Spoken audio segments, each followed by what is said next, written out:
What's going on, people? What's going on? It is going down. Breakdown 502, May 12th, 2026. This is your boy, Raashaan Myers, coming to you just super excited. Romy Bean, aka Roman Kelly, will be along as well as we are talking about the latest additions to University of Louisville men's basketball team.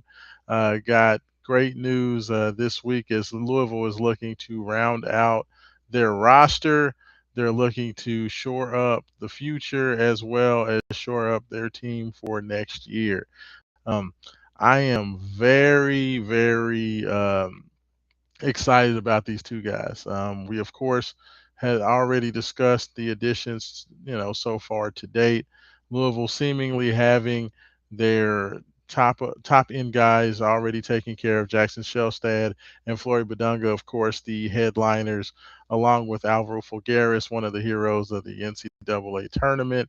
Carter Knox, a former McDonald's All-American, and Adrian Woolley, the one returner that was expected to pay big dividends coming back for his second season.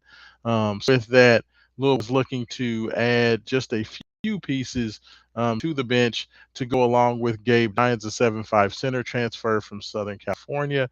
They added Deshane Montgomery, a 6'4" guard from Dayton, as well as London Johnson, a point guard from the G League who sat out last year. Um, as well as Obina Akizi Jr., the highly touted number one rated center in the 2027 class, reclass to 2026, still rated the top center in the class, and he committed to Louisville last week. Well, Louisville got some great news as they were still looking for just a couple of um, they were looking to add just a couple of guys to the roster. I mentioned the fact there he is, Roman Kelly joining in. Roman, how are you doing, brother? I'm doing very well. It's good to be in. It's good to be chatting with you here, Rashawn. Absolutely, man. It's been too long. I love chopping it up with you. I was gonna go live yesterday, but when you told me that you'd be available, I wanted to go ahead and wait for you, man. Because we got when I break it down, Roman, I always like to bounce it off of you and hear your thoughts on it, man. I like to add to them. I feel like we agree on a lot of things, and we view some things a little bit differently. You some more things traditionally, me more so in the younger eye. So I like to get both. But then sometimes I feel like we're the opposite. It's weird. I feel like I'm be the traditional guy, and you're telling me I need to grow up sometimes. But nevertheless, I like it. Absolutely, I love it. absolutely. I should Now, say. hey, you know what? And before we get all the way deep into it, shout out to the San Antonio Spurs taking Game 5 tonight. Just absolute beatdown. Roman, this series would They have been put the over. belt on him. They put the belt on him. They let him come back a little bit. Then they put the belt on him again. Yeah, you going talking about you thought Timberwolves were gonna be able to cover tonight. I didn't want to hop in while you were on run in. I didn't want to hop in, but I was gonna tell you take the Spurs, take the cover. I knew it was gonna be a beatdown tonight after Wembanyama got thrown out, dude. I just saw that one coming. I figured they would let him do his thing and maybe try to finally take the route of let Wimby beat you and let the other guys be the determining factors. That's not the Yeah. case. They just don't have enough in them to compete later and let down the stretch when you've got that many creators for the Wolves, for the Spurs. It's just somebody is going to always have an advantage out there more times than not with their matchups. So can't wait to see what this potential Spurs OKC series looks like if once the Spurs go on and handle business, which I'm sure they will. Mikel, you're gonna put some respect on these Spurs names. They're gonna knock the Thunder off and shock the world. I Is what's gonna I hope they happen. But do. I hope they do. we'll save that for the NBA podcast because we are here to talk about these newest Louisville commitments. We're going to talk about what it means. I was going through kind of how we got to where we are, and the last time we talked about, the commitment of Obina Akizi Jr. and kind of talked about what that meant. Asking about what Louisville needed to do to what Louisville Louisville needed to do to off this recruiting class. And, we kind of just talked about the simple fact that Louisville still needed to find a wing because it's like Carter Knox was the only true wing that the Cards had, right? Like they really didn't have a backup for that spot. We talked about the fact that Woolley could maybe play down. Maybe you could play Alvaro Fulgaris up, maybe. Deshane Montgomery maybe could play down. But we really thought that there wasn't really a true reserve for that spot. And we also talked about the need to maybe find another ball handling point guard. Well, Louisville filled both of those slots, Roman, over these last couple of commitments that just came down. Of course, the headliner of the two, Boyan Zhang, is I believe how you say that. Boyan Zhang, 6'8", 6'9", wing small forward out of the EYBL Veritas Academy by way of China. Has an extensive career overseas, playing U17, U18 for a lot of the Team China Olympic qualifiers, things of that nature. Roman, I absolutely love this kid. He jumped out to me here at the Nike Hoop Summit 2025, facing off against Michael Brown Jr., AJ DeBonsa, and we know how ridiculous that class was last year. And even though Boyan was a younger guy there, he was, I believe, the only player playing in that game that was not a senior. That was not going to be heading to college. He was pretty much the only young guy there, and he still stood out, did some nice things for the world team. I think this young man brings a lot of maturity. I think he brings a level of experience because of his international background. But I also like the fact, Roman, that he's played the last year in the States, playing on the EYBL circuit, getting the opportunity to play at that Nike Hoop Summit and playing with some of the best players in America, a generational class last year with those guys now heading to the NBA. I really love this selection. Tell me what you think about Boyan and what he can bring to Louisville. I love it as well. I think you hit a lot of the key parts as to why this is the type of recruitment he is ideal when you're talking about a freshman with the way that Louisville's recruited in the transfer portal and the traditional recruiting process.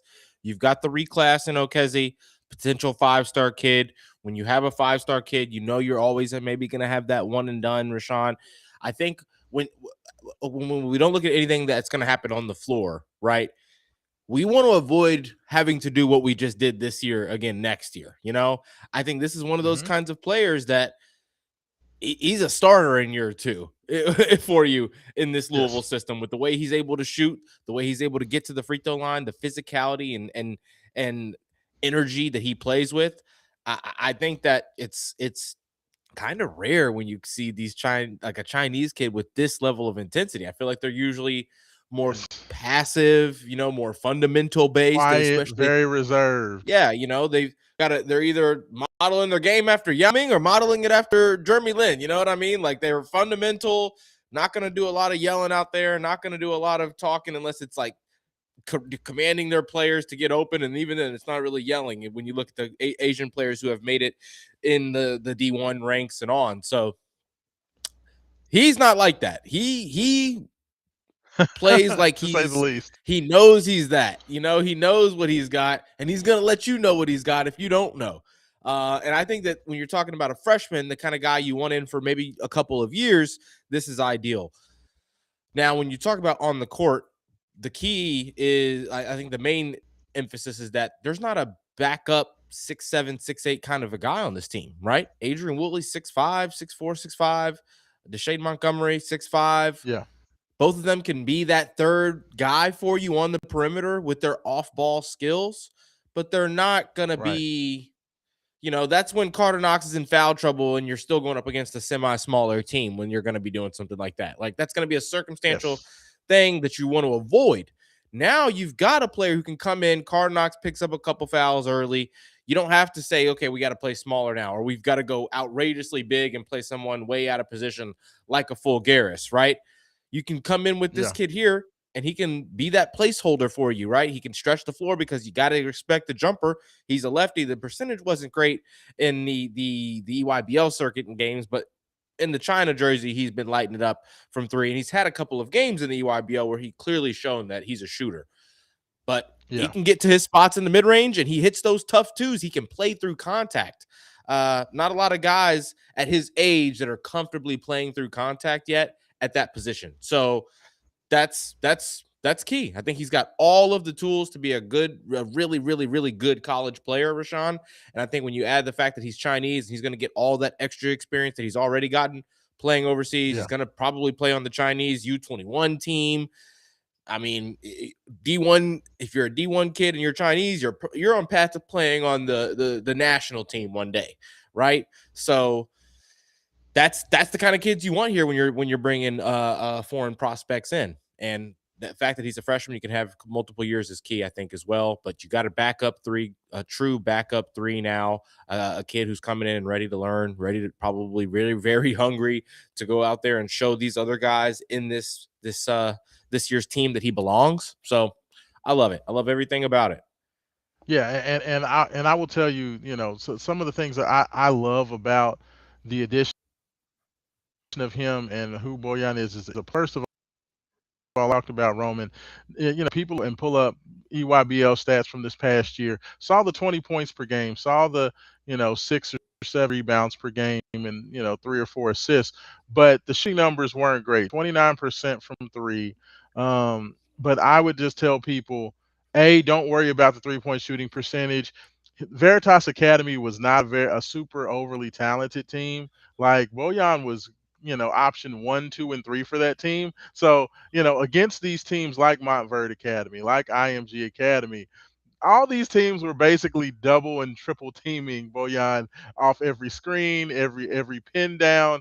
He got all of the attention, in these games. So it was very difficult for him to get a lot of open looks. And the reason I say you don't really need to worry about it, just before he came over to the U.S., his last two um, uh, his last two tournaments he played for China were the U17 uh, youth trials, and I believe the U18 World tournament. And in those two tournaments, he shot 44% from three in the Worlds, shot 41% in the U17 trials. So you're talking about on good volume. So you're talking about a young man that is an excellent shooter, very very good shooter. Um, at his size, Roman 6'8", barefoot. So you're talking about a guy who's going to be, at least 6'9", maybe taller. By the time he could be 6'9.5", 6'10". Who knows? I have no idea where if he's growing or not. But when you have a guy with that type of size, that quick release, the ability to put the ball on the deck, the thing that I love about this kid is that he's a lot like Alvaro Figueres. We talked about it. He's another one of these unicorn types of players because you just don't find players with that combination of size, shooting, and ball handling and the ability to make plays, both off the dribble as well as passing the ball. And I feel like you have two guys like that now in Fulgaris as well as in Zhang that can really, really put a lot of pressure on the team, other teams because of their ability to shoot it and their ability to pass it and attack off the bounce at a plus size. Fulgaris being 6'10", Zhang being 6'9". That's you just don't find that on a single team. Now Louisville has two of these guys. I love the fact that when you you have him backing up Carter Knox, they not only can come in and have him give Carter Knox a breather, Roman. These two guys can play together and they still Yep. complement each other. You Yep. know what I mean? He's Like got the you ball can, handling ability to go out there and be an initiator in sets if you need him to be.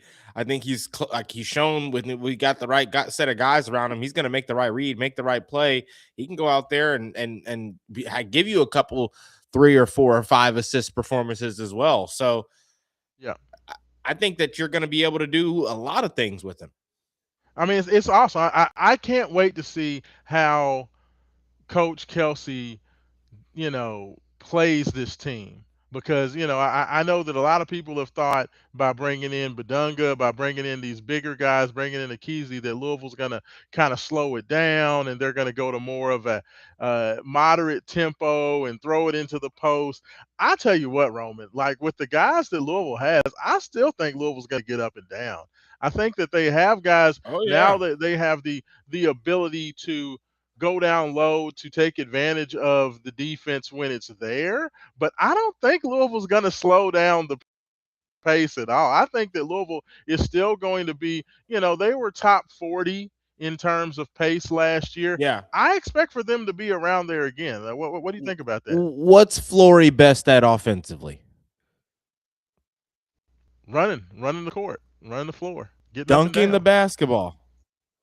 His rim best running. offensive trait is dunking the basketball. The best time to dunk Yeah, the basketball is in transition. Get up and down the floor. Utilize Flory's ability and not have to go and get into these half court sets. I think you're going to have, I think, here's what I think. I think the small ball lineups are going to give you that within games. Not even necessarily to saying that we're going to have crazy starting lineups all throughout the year. I think you're going to have certain lineups where you see a Shellstad, a Woolley, a Knox, uh, maybe hmm even a Bouillon, you know what I mean? And then a Flory at the five, right? You go four versatile guys that can all light it up from three, and then Flory to kind of anchor it down, and you'll have those spurts for at a time where it's just switch everything, battle your ass off on the defensive end, and don't give up any inches, and we're gonna try out there and run and shoot for these next 2 or 3 minutes, right? Of game like that, and we I think you'll see the average come out to maybe guess right now and put some money on it. I'd say will be the 27th team in pace, right? Which is yeah, extremely yeah, high at the end of the day. yeah, yeah. No, I mean, I'm right there with you. But I do. I Pat think Kelsey, that, true Pat Kelsey wants to be seventh yeah, yeah. No, I mean, I and think losing that out here a little bit. Sorry you're about that, Rashawn. absolutely right. No, no, you're fine. I think that Louisville is going to still get up and down. I think that, like you talked about, Flory Badunga loves to dunk the basketball. His ability to run the court, duck in, get that quick, throw the ball quickly into the paint, let him turn, and detonate on somebody. With these guys that they have, the fact that you're going to have more guys that can create off the bounce. Carter Knox is a creator. Alvaro Fulgaris is a creator. Of course, Jackson Shellstad is a creator. Deshane Montgomery is a creator. Adrian Woolley is a creator. Boyan Zhang is a creator. All these guys have the ability to play off the dribble and make plays for others, as well as themselves. And I think that's what Louisville has missed over these last couple of years. Is you look in that on that first team, you had Chucky Hepburn, you had Terrence Edward Jr. That was basically it. This past year, you had Michael Brown, you had Ryan Conwell, who was a decent creator, but that was pretty much it. And Adrian Woolley had to really kind of grow into that role as a creator. I think that lack of creators, that lack of guys that could put the ball on the deck and actively make plays for themselves and make plays for others is going to open up so much more of the floor to guys like Flory, guys like Akezi, Gabe Dines, even in pick and roll sets. I just feel like there's just so much more playmaking and so much more ball handling on this team than Louisville's had the first 2 years. Pat Kelsey, everybody talks about Louisville adding size, Louisville adding athleticism. I think that he also did a great job of adding more competent ball handlers to the team. And I think that was a huge part of this as well. And you know what? That continued with the announcement that, the reclassification of Isaac Ellis. Has been a hot button topic with all of the young people, Roman. I wanted to get your thoughts on this. I have never seen, Isaac Ellis comes in as, that third point guard, the 11th guy on the roster, a guy who more than likely is going to be projected to be, playing 2 to 5 minutes a game, if that. Probably won't even get in every game. But I have never seen such a visceral and just aggressive reactions one way or the other about a young man that's not expected to come in and really be a huge part of the rotation. What do you think about Isaac Ellis?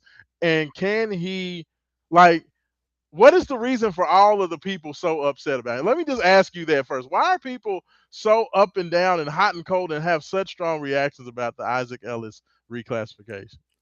Because they hate the OTE kids. They're not worried. They're worried about the OTE stuff. They see a small white kid that has a brother older than him who had similar numbers, not doing shit at South Carolina, and then the younger brother doing the same shit in OTE with those numbers, and they think it's inflated, and they think he doesn't actually have any real skill because he's going out there and playing my player on a high school floor with uneven talent every other game.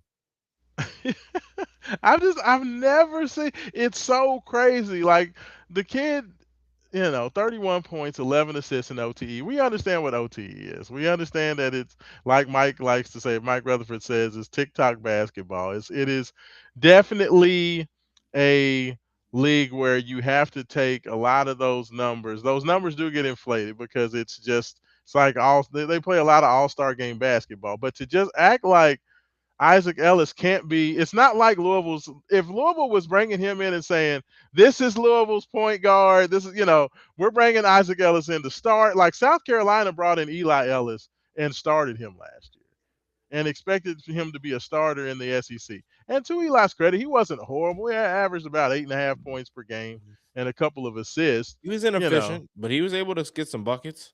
yeah, he was able to do a little something. Like Isaac isn't in There that were freshman situation. guards who did worse in the SEC. Is what's funny about that, you know? Absolutely. I mean, that's my whole point. Like all Isaac is doing is coming in, and guess what? All he's doing is, if London Johnson is not having a great game, or if maybe they need a little bit more shooting, more than they need defense, then maybe Isaac gets a chance to come in and play 2 or 3 minutes a half to spell Jackson Shellstat if he gets into foul trouble or something along like that. I feel like that's perfect for what Louisville needed And out of that third when we're point up guard spot. 16 with 8 minutes to go, and you need to give Shellstad and Woolley a break, you can bring him and Montgomery in, and him Montgomery and Bouillon into Boujon Zhang in as 2 or 3 minute placeholder guys who aren't going to Yeah. turn it over and can get the ball up the court, can actually get into a set. It's Yes. it's like it's like a gosh, I don't want to disrespect the kid here at all. Think about I'm viewing it more as like the most glorified, skilled, playable walk-on type of player you can have, Like Yes. a walk-on who with Rain Smith ceiling. Yeah. It's like Yeah. that's his goal, and I think in college is to come in and be a kid who can be an attention grabber with his off-ball movement because of his threat with shooting and the range he may bring to the floor. Because that's things that you can't ignore. Yes, the kid's shooting the ball a crazy amount of times. He's also averaging the leading the league in assists, Raashaan, and he's pulling up from 32 feet, Yeah. 34 feet. 32 footers are not easy for anybody. Yeah. Well, and that was the thing, Roman, that I asked my son. Like, look, I hear everybody says, "Well, he don't play any defense." I'm like, Louisville's not bringing him in for his defense. Well, he shoots a bunch of terrible shots. I said, look, at Louisville, all Louisville's going to ask him to do. Have you seen the talent that this team has? I said the only thing he's going to be asked to do is competently dribble the ball up, take care of the ball, not get it stolen, be able to handle the rock. And if the big men get in trouble, or if Carter Knox or one of these guys is going downhill and the defense collapses, can they kick it out to him and he hit an open jump shot? Oh, yeah, well, Yes. he can do that. I said, well, that's all that Louisville needs him for. That's all they want him to do. Like Yeah. when Isaac Ellis And is on the floor, everybody else's gravity is going to give him wide open shots, Roman. yes. And guess what? If they're playing him correctly, he's got the ball skills to put the ball on the floor, get it to the right man without losing it and turning the ball over. Like he averages what, over 9 assists, doesn't he? 11 Over eight assists a assists. game. He averaged 11 assists per game to go along with 31 points per game Yeah, so the last year. kid's going to be able to attack closeouts. He's probably got a floater in his game that he's going to be able to translate to this level. I do not worry about him being a negative for us. I really, really don't. Yes. Don't It's think he'll just get the crazy. opportunity. Yeah. That like Like, I'm I've not never saying like I've I don't think he'll get the opportunity to have a role where you're going to see negatives. He's not going to be a decision maker in the offense, and he's not going to be out there enough minutes to where you're angry with the defensive lapses that you may get. there was a kid that played on the 2005 Final Four team, and I know you were way too young to really remember that team. And I can't, for the love of me, remember the kid's name, but he was like a walk-on type player. But there's a white kid. He was a point guard. He used to come off the bench at the end of games, and he would dribble like hot sauce. And it was so funny because he would just kind of be in, out, back, between the legs over and over. I can't remember the kid's name, but the fans used to love him because he would just always get out there and do his hot sauce thing at the end of games or at the end of blowouts. And I like that's what I imagine or envision Isaac being. I love He's the that. human victory cigar. He's gonna come out. He's gonna be flashy with it. He's gonna be zesty with it in blowout games. What's wrong with it? Like, what's wrong with people I having want fun? behind the back passes when we're up 20 in blowout games. I want that. Yes, yes. I mean, I like it. I like the addition. I thought it was the perfect third guard because it gives Louisville something that they didn't have. A small guy who's quick, that can handle the ball and can shoot the rock. Like, give me that. Now, let me ask you, Roman. Like, with the additions of Zhang and of Ellis, um, do you feel like Louisville's good to go? Do you feel like they need to add anything, or are you ready to take this team and roll with it? I'm ready. I'm well. I'm prepared to be ready. Like I'm okay with it. I don't think there's any weaknesses. Now, Yeah. I think that there still is like I like to be prepared, Raashaan. I like to be prepared. I don't like there to be a question mark that if it goes worst case scenario, you don't have a semi even answer for it, right? Oh, by, And by the if way, Jackson, that guard's name was Brad Giannini. That was the kid's name, Brad okay, Giannini. Shout out to Brad Giannini. we need to get Mr. Brad Giannini on the show. Let's see if we can get. Absolutely. Let's see if we can. Somebody link us Brad Giannini's Gmail or his phone number, and we're gonna get him on the Wake Up 502 show this Saturday if we I can. like it. I want I him to like come on and talk about the mindset behind trying to break his man down like hot sauce Hey, while his yeah, team was I'm up telling 20. you could tell that that that culture was like huge at that. The and one culture was huge back back in '05. It was hilarious. But no, please continue with your point. Sorry about that. Just to like kind of wrap us up here, I think that for the most part, Raashaan, if Shellstad's question mark with the injury is a worst case scenario situation, right? Yeah, And he's not able to. I don't know what that would mean. I feel like it'd be the other way around to where it's you don't have him at the beginning of the year and you have to start your season off learning how to get through this offense without your best ball handler. I think we've got the talent to suffice. I don't want to have to suffice though. yeah, And what I'm getting at is like you don't a backup point guard in this day and age isn't the kind of guy you want starting at Louisville. I, I want a player who I know can be that passer for us if you need when the moments he's in the game, right? Go get me that. There's got to be some 26-year-old still laying around who's been in college basketball 6 years, who somehow, some ways got one more year of eligibility. A Benny Gaylor type, who is just maybe yeah, doing it at like McNeese or something like that for some years instead of at Stanford. There's got to be somebody yeah, like that can come in and be a live dribble every time he touches the ball and a non-turnover every time he touches the ball, right? And yeah, can hit a catch and shoot three. That type of point guard backup would be nice just because you don't know what London Johnson is. You don't want Adrian Woolley to have to be that for you. If yeah, hypothetically, Shellstad's hands fucked up and Adrian Woolley if Shellstad's hands fucked up and Adrian Woolley has to probably go and be that role for you. Uh, he's yeah, he's your point guard and if London Johnson's not good. I think he's going to yeah, be good. I think if the things we've heard about him defensively are true, then he's definitely going to be playing for us. But say hypothetically, London Johnson's not able to figure things out offensively, and Shellstad's hands messed up or re-injured, or he's having some things to figure out with his injury potentially, which they're saying he's all good. On the knock on wood here. Adrian Woolley's your point guard again. all of his best attributes are not being used, and you're not getting a decision maker in that spot you need to at that point. Uh, that would be tough. If you Yeah. got that, if you got that 7th year, 8th year, 9th year of eligibility, Benny Gaylor type of kid, you can suffice with some minutes with him in there and get the job done with that. You can make some rotations and make some lineups work. If not that, just one more 6'8", 200-pounder who can hit a catch and shoot three. Just one more 6'8" guy, because players get hurt. There's a Yeah. sprained ankles throughout the year. I'm not saying season. I feel like law of averages says we shouldn't have any season-ending injuries at this point. But with the two extremely weird injury riddled years we've had to deal with Pat Kelsey, I still think though, like, you've got to be prepared for that. One more 6'8" guy who could come in and be not get pushed around and can hit a shot would be nice if you don't go get that true backup ball handler.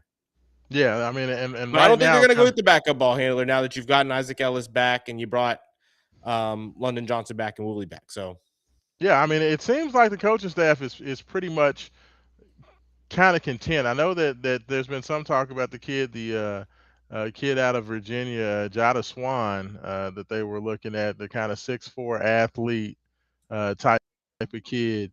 Um, that they talk about possibility of somebody like that being added, but I agree with you. I think that Louisville, for the most part, is going to be done. Like, if you had kind of another jumping jack forward, kind of big long guy, maybe. But I love the fact that Louisville's going to be so big. Like, I think they're going to play some Gabe Dines at power forward. I know it that sounds odd to it say, sounds insane to say.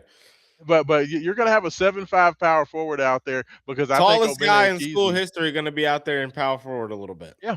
Yeah, he's going to literally be playing power forward. I think we're going to see a lot of Gabe Dines out there with Obinna Ekezie, and you'll have Ekezie out on down on the block, and Dines will be the guy that's kind of in the mid post. I think that you'll see some of that. I think you're going to see it's going to be very interesting. Just think about this, Roman. The two guys that are going to be playing the wing this year, the playing the three, the start and the backup, are going to both be multiple inches taller than the guy who was playing power forward for Louisville last year. Yeah, that's In crazy. Javon Hadley. It's unbelievable how different it is. It's going to be very refreshing. We do have a comment that looks like just came in, that I wanted to get to before we get out of here. Look, Rob C. T5B says, positions 1 through 4 can all move well and handle the ball. The last two PK teams really struggled with full court press and half court traps against teams with size and athleticism.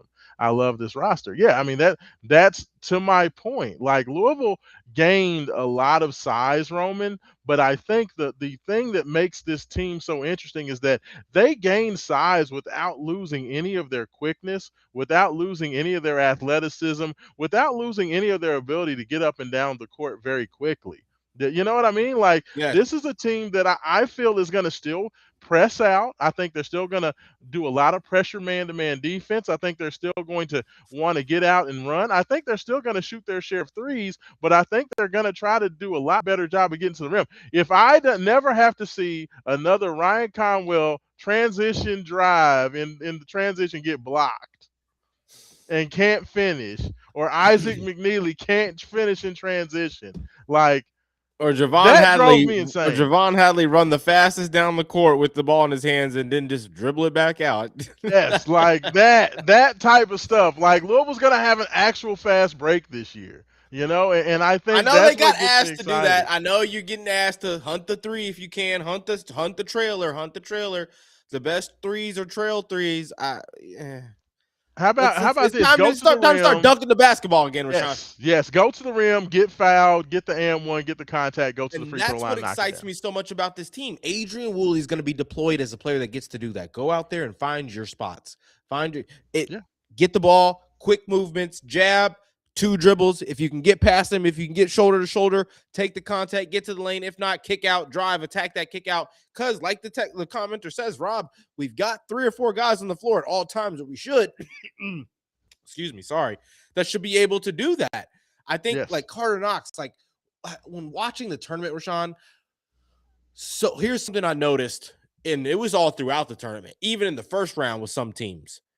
yeah, A lot of tournament teams, and especially Sweet 16 and on, they got into these moments within broken plays where their small forward, power forward, even their power or center, they're big, they're five, is more extended from the basket than the block, and it's a broken play, and that guy has a live dribble, and the play still ends in a dunk. Yeah. Broken set, broken action. Guards couldn't find anything. It's a bad little lofted pass back out to the elbow to the big because he got almost trapped in the corner. The big immediately gets pressured there with the live dribble. He's looking. He finds somebody, boom, and they're still getting dunks. Or that guy in the live dribble in the post, he's able to spin move around his man and get to his spot and dunk it because Yes. they've got the size and the ball skills. And to know that we've got multiple players like that, like Carter Knox, no, like in those broken sets, it was Chucky get us out of it, or it was Chucky Terrence get us out of it, Michael Ryan get us out of it, or a Yeah. heave three to Rain, or a heave three to McNeely. If Yeah. in those broken plays, now Yeah. those broken plays are going to be Flory, dominate your guy. Carter, give him two tough shoulders towards the block and go up and get to the free throw line, right? And you might get an and one Hmm. because that's his game. Yeah. And it's just knowing that you're going to have that level of aggression in the sets that you and against teams that can just kind of muck up everything that you want to do. You're going to have guys that can still power through that. We've never had that Yes. in these first 2 years, and I'm ready to and have it. and, and I think because of the positional size, it just helps all that, right? Like Ryan Conwell was very physical going to the basket. Kid was built like a running back, but the problem is, guess what? He's a running back that's 6'2". So when he gets there, it's a lot difficult to finish over that. It's a lot more difficult to finish over that size. Same thing with Javon Hadley. Javon Hadley's going strong, but when he's given up, against the most athletic teams like a Tennessee or an Arkansas, you're strong to the basket. But guess what? You're 6'5", trying to finish over 6'9" athletic long, 6'10" athletic long. It makes it a lot more difficult. But now you have an Alvaro Figueres who can be just as physical going to the rim. But guess what? Alvaro's 6'10". He can finish It above the might dunk rim. on you. You have to, exactly. You have to foul him to stop him. It's just a different level of athlete. And I'm just so excited for what Pat Kelsey did with this roster. I think that this is a team that is most definitely a threat for a Final Four as currently constructed. I don't think you add another guy do it. I think that Wooly will be fine, regardless of whether it's Wooly or Deshane Montgomery starting at the two. And I'm just going to tell you, Rome, I know you love Wooly, but I'm not going to concede that Montgomery can't come in and take Wooly's spot at two if Adrian's not ready. Deshane Montgomery is a I got hell an of a extremely basketball player. extremely hot take here for you, Oh, Rashawn. what's that? What's that? Don't be surprised if Booyang Zhang is a starter come 2027 calendar year flip Hey, I'll tell you what, I would not be surprised. Like, alongside Carter Knox and Shellstat. yes, because I think that Bouillon, not only is he giving you that backup at the three, I think that if you like what Fulgaris is giving you, and you want to continue that, if Alvaro has to go to the bench, I think that you can go and put Bouillon in there at the four. At 6'9", he's plenty big enough to do that, and he's still I very think he's athletic. elusive enough to play 2, 3, Yes. or 4. Yeah, I mean, Kidd is a baller. I don't think people really understand how good he is, and I think that Because he's only even got 1 year in the system. yes, 1 year and 1 year in the states. And to me, you have so many good players out there. None of these guys, it was kind of like when I talked to Isaac McNeely about playing on a Louisville team where you had so many shooters. How many more wide open opportunities he got just because he played at Louisville with so many other really good players. I feel like all of these guys are going to be able to take advantage of that because when you think about it, Roman, all these guys were on their way up. Adrian Woolley was playing his best basketball at the end of the year. He scored 25 against Michigan State in the loss in the NCAA tournament. Alvaro Figueres was 7 points per game during the season, was a baller in the NCAA tournament, raised his point per game average up to around 15 or so. Carter Knox was a guy who was playing really well, got hurt, never really got back on track, but he still has a ton of upside. All these guys are trending upwards. Like most of these guys are not finished products. Does that make sense? Like all of these Yeah. guys, Jackson Shelstad was on his way up as a sophomore at Oregon. He gets hurt as a junior, so now he's trying to get back on that upward trajectory. All these guys are in on that upward track as basketball players, so it's super exciting. They haven't made it yet outside of Flory Badunga, and of course, Shellstad was a third team Big Ten performer as a sophomore. But I love that all these guys are on their way up the success ladder as players. So if two or three of these guys can reach that plateau, there's just no telling how good this Louisville team can be. I I'm just ready. love it. I'm I'm ready to excited see. I'm about it. already.